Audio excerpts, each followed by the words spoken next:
ঠাকুর অনুকূলচন্দ্র তাঁর স্ত্রীকে, সদ্য বিবাহিতা স্ত্রী পূজনীয়া বড়মা বিবাহের পরে বাপের বাড়িতে গেছেন।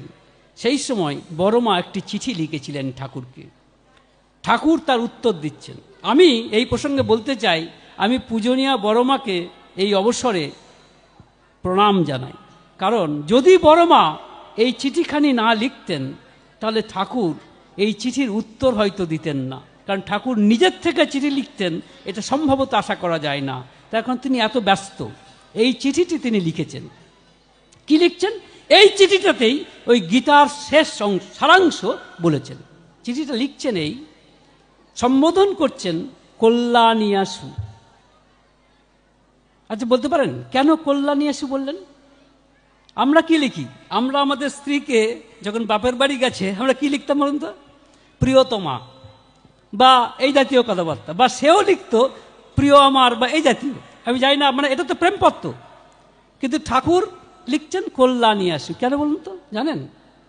ভেবে বলতে পারেন? এটা শাস্ত্রসম্মত, এটাই ধর্মসম্মত। কেন? কারণ ঠাকুর হচ্ছেন পূজনীয় বড়মার পতি। পতি আর পিতা দুটোই একই ধাতুগত অর্থ থেকে এসেছে, একই অর্থ।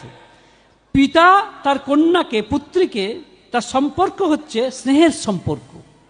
ঠিক তেমনি পতির সঙ্গে পত্নীর সম্পর্ক স্নেহের সম্পর্ক। পিতা যেমন তার কন্যাকে লিখতে গিয়ে কল্যাণীয়াসু লেখে, পতিও তেমনি তাকে কল্যাণীয়াসুই লিখবে, এটাই নিয়ম।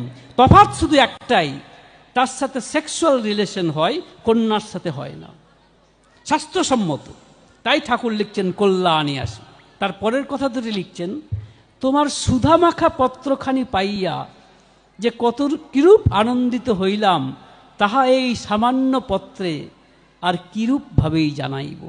এই দুটি কথাই যথেষ্ট দাম্পত্য জীবনের মধুরতাকে প্রকাশ করার জন্য। তার পরের কথাটা তিনি বলছেন আধ্যাত্মিকতার চূড়ান্ত কথা বলছেন, সংসার নিত্য নূতন, আজ যাহা দেখিতেছ কাল তাহা দেখিবে না। ভাবিয়া দেখো, তুমি এবং আমি গতকাল কেমন ছিলাম, আজ আবার কেমন হইয়াছি। সংসার চির নূতন, পরিবর্তনশীল। রূপ, যৌবন, ধন সম্পত্তি, আচার ব্যবহার চির পরিবর্তনশীল।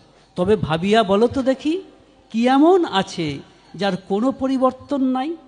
ঠাকুর প্রশ্ন করছেন বড়মাকে, উত্তর দিচ্ছেন ঠাকুর, বলছেন পরিবর্তন নাই আত্মার। তুমি এবং আমি মায়ের গর্ভে থাকাকালীন সেই আত্মা